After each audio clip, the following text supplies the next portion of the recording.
আমন্ত্রণ বিশ্ব বাংলায়। আপনাদের সাথে আছি আমি রায়হান রাব্বি। শুরুতে এই সংবাদ শিরোনাম। লিবিয়া উপকূলে নৌকাডুবি, নিখোঁজ ৪২ অভিবাসন প্রত্যাশী। নিখোঁজদের মধ্যে কে কোন দেশের নাগরিক জানা যায়নি এখনো। ব্রিটেনের রোমফোর্ড রোডের সাইকেল লেন প্রকল্প নিয়ে স্থানীয়দের তীব্র ক্ষোভ।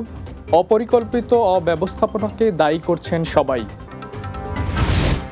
এবং শ্রমনির্ভর খাতের বাইরে ব্যবসায় বিনিয়োগকারীর সংখ্যা বাড়ছে আরব আমিরাতে, সৃষ্টি হচ্ছে নতুন কর্মসংস্থান।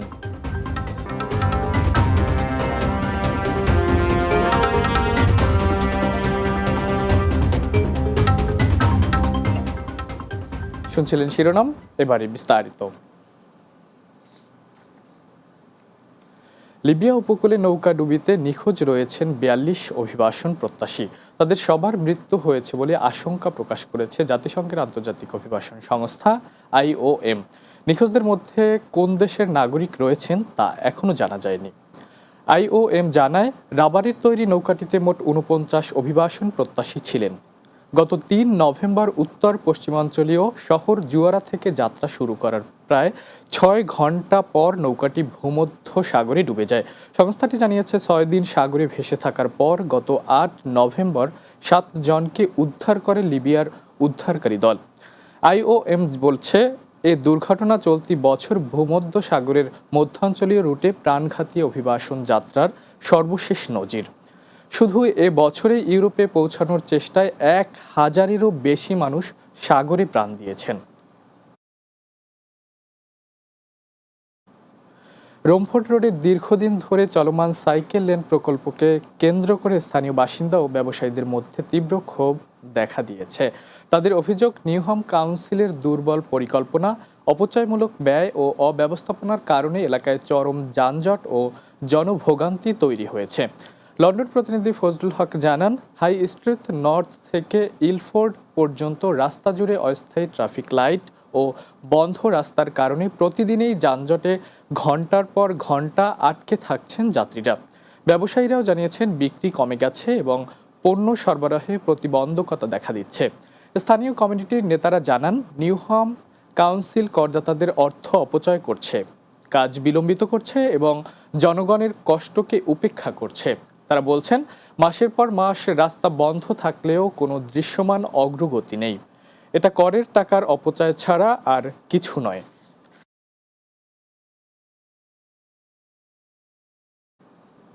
এবার দুবাইয়ের গল্প।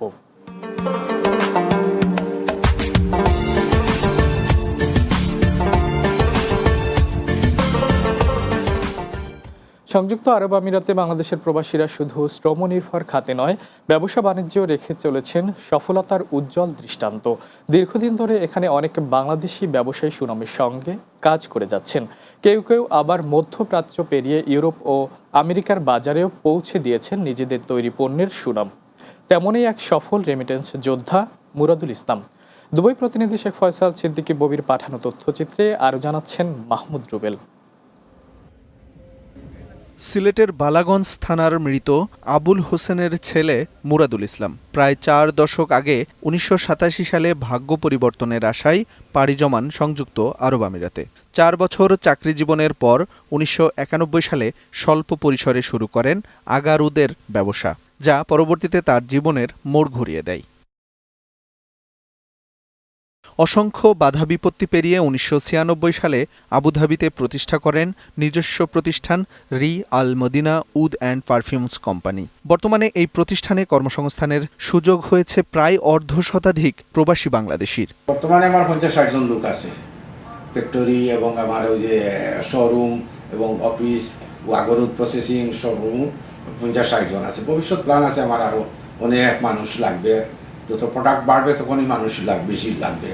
ইন্দোনেশিয়া, মালয়েশিয়া ও সিঙ্গাপুর থেকে আগারুদ আমদানি করে নিজস্ব কারখানায় প্রক্রিয়াজাত করে। আমিরাতের রাজপরিবার ও সরকারি দপ্তরে সরবরাহ করেন তাদের এই পণ্য। আমি আবুধাবিতে গিয়ে এখানে শিফট হয়ে আসলাম 2012-এ। এখানে আসি আমি কোম্পানিটা যে করি, এটার নাম হচ্ছে Rehal Madina oud and perfume company.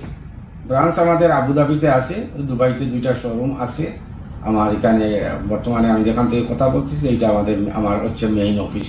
এখানে মেইন অফিস এবং আমাদের ওই যে ম্যানুফ্যাকচার ফ্যাক্টরি একটা হচ্ছে আজমানে। আমাদের ওই যে কোম্পানির যে প্রোডাকশন যেগুলো আর কি আপনার যে ফ্যাক্টরি একটা ওইটা হচ্ছে আজমানে। ওইখান থেকে আমরা ম্যানুফ্যাকচার প্যাকিং করিয়া সবগুলো আমাদের নিজস্ব ব্রাঞ্চে এবং বিভিন্ন গালফের বিভিন্ন জায়গাতে আমরা এটা ডিস্ট্রিবিউট করে থাকি। বিদেশের মাটিতে সফলতার পাশাপাশি নিজের দেশেও বিনিয়োগ করছেন তিনি। সিলেটের ইবনে সিনা হাসপাতালের অংশীদার হিসেবে স্বাস্থ্য খাতে অবদান রাখার পাশাপাশি নিজ এলাকায়ও একাধিক ব্যবসা প্রতিষ্ঠান পরিচালনা করছেন এই উদ্যোক্তা। দেশে 2-3টা ব্যবসার সাথে জড়িত, যেমন আমাদেরই থানা বালাগঞ্জ থানার গলাবাজারে একটা থেমস টাওয়ার, ওইটার আমি ডাইরেক্টর, একটা টাওয়ার আছে, এবং আরেকটা যে হচ্ছে আমাদের এই বালাগঞ্জ থানায় জামির বাজারে একটা হচ্ছে আপনার ডিএম টাওয়ার, ওই ডিএম টাওয়ারের বর্তমান চেয়ারম্যান আমি, এবং সিলেট ইবনে সিনা হসপিটাল ওইটার আমি শেয়ার হোল্ডার। আমার একটা ব্যবসা আছে আমার যে একটা মাহারা কনভেনশন সেন্টার, ওইটাও জামির বাজারে Jamir convention centre. Mahmud Rubel, Bangla TV news desk.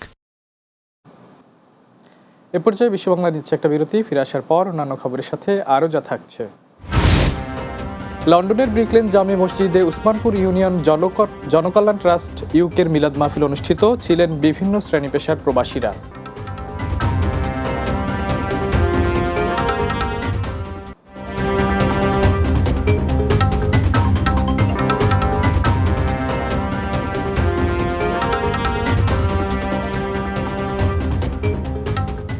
বিরতির পর বিশ্ব বাংলায় স্বাগত আরও একবার।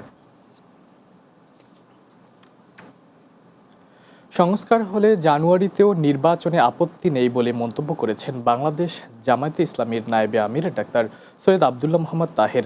মালয়েশিয়া প্রতিনিধি মোহাম্মদ আরিফুজ্জামান জানান, কুয়ালালামপুরে 14 গ্রাম প্রবাসীদের আয়োজনে এক সংবর্ধনা ও আলোচনা সভায় যোগ দিয়ে তিনি এ মন্তব্য করেন। তিনি বলেন, গত 56 বছরে কোনো শাসকই দেশকে সঠিকভাবে পরিচালনা করতে পারেনি। তিনি আরও বলেন, ক্ষমতায় গেলে নারীদের বোরকা চাপিয়ে দেওয়া হবে না, বরং বেকারত্ব ও দুর্নীতিমুক্ত এক নতুন বাংলাদেশ গড়তে চায় জামায়াত। অনুষ্ঠানে সভাপতিত্ব করেন 14 গ্রাম ফাউন্ডেশন মালয়েশিয়ার সভাপতি আজিজ মুন্সি। সঞ্চালনা করেন মোহাম্মদ ইব্রাহিম। এ সময় উপস্থিত ছিলেন প্রফেসর ডাক্তার আবু আবদুল্লাহ, ওমর হাসান সোহেল, মেহেদি হাসান ও মোহাম্মদ মাসুদ সহ প্রবাসী বাংলাদেশিরা। সংস্কার করে সাংবিধানিক ভিত্তি দিয়ে নির্বাচন জানুয়ারি করেন, জামাত ইসলামের কোনো আপত্তি নেই, কিন্তু সংস্কারবিহীন নির্বাচন বাংলাদেশের জনগণ মানবে না।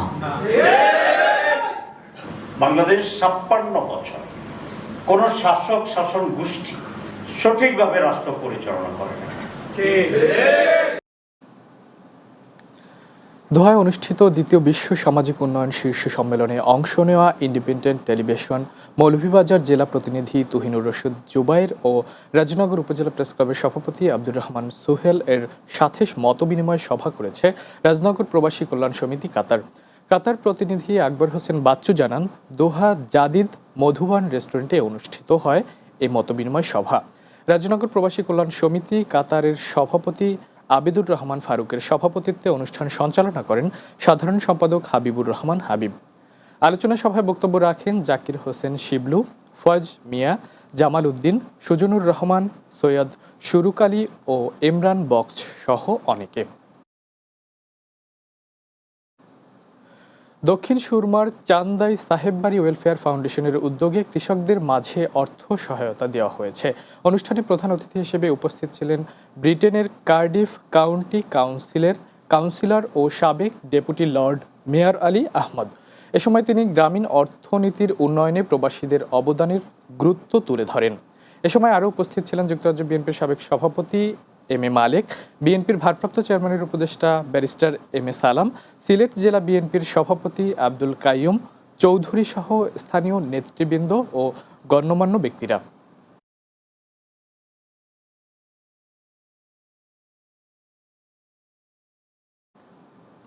লন্ডনের ব্রিকলেন জামে মসজিদে উসমানপুর ইউনিয়ন জনকল্যাণ ট্রাস্ট ইউকের উদ্যোগে এক দোয়া ও মিলাদ মাহফিল অনুষ্ঠিত হয়েছে। লন্ডন প্রতিনিধি ফজলুল হক জানান, সদ্য প্রয়াত মাদার বাজার হাফিজিয়া ফাজিল মাদ্রাসার সাবেক শিক্ষক ও গভর্নিং বডির দীর্ঘমেয়াদী সভাপতি মরহুম আলহাজ তাহির আলী মাস্টার, ট্রাস্টের সাবেক উপদেষ্টা মরহুম হাজি আব্দুর রাজ্জাক, মরহুম হাজী আব্দুল বারী ও মরহুম মফিজুর রহমান রানা এবং সাবেক উপদেষ্টা আজম আলীর মা ও বোনের রুহের মাগফিরাত কামনায় দোয়া করা হয়। দোয়া ও মিলাদ পরিচালনা করেন ব্রিকলেন জামে মসজিদের ইমাম ও খতিব মাওলানা নজরুল ইসলাম। এ সময় ট্রাস্টের পক্ষ থেকে উপস্থিত ছিলেন সভাপতি আব্দুল হাকিম জিলু, সাধারণ সম্পাদক সাহেল আহমেদ তপাদার, ট্রেজারার সাইফুর রহমান চৌধুরী, সাবেক উপদেষ্টা আজম আলী, হাফিজ আব্দুল মালিক, সাবেক সভাপতি আব্দুল কাদির রুনু, সৈয়দ ইমরান আহমেদ, নুরুন হাসান ইকবাল, সাবেক সাধারণ সম্পাদক সরোয়ার আলম, আনসার হোসেন, সাবেক ট্রেজারার আব্দুল মজিদ, মিজানুর রহমান শেবুল ও মোহাম্মদ সিনু মিয়া সহ অনেকে।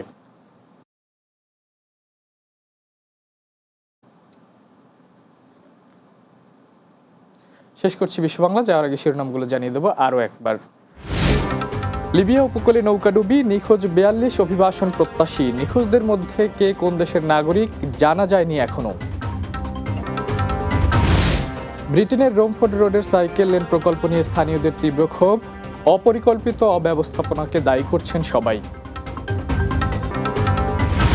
শ্রম নির্ভর খাতের বাইরে ব্যবসায় বিনিয়োগকারীর সংখ্যা বাড়ছে আরব আমিরাতে, সৃষ্টি হচ্ছে নতুন কর্মসংস্থান। এবং লন্ডনের ব্রিকলেন জামে মসজিদে উসমানপুর ইউনিয়ন জনকল্যাণ ট্রাস্ট ইউকের মিলাদ মাহফিল অনুষ্ঠিত, ছিলেন বিভিন্ন শ্রেণী পেশার প্রবাসীরা।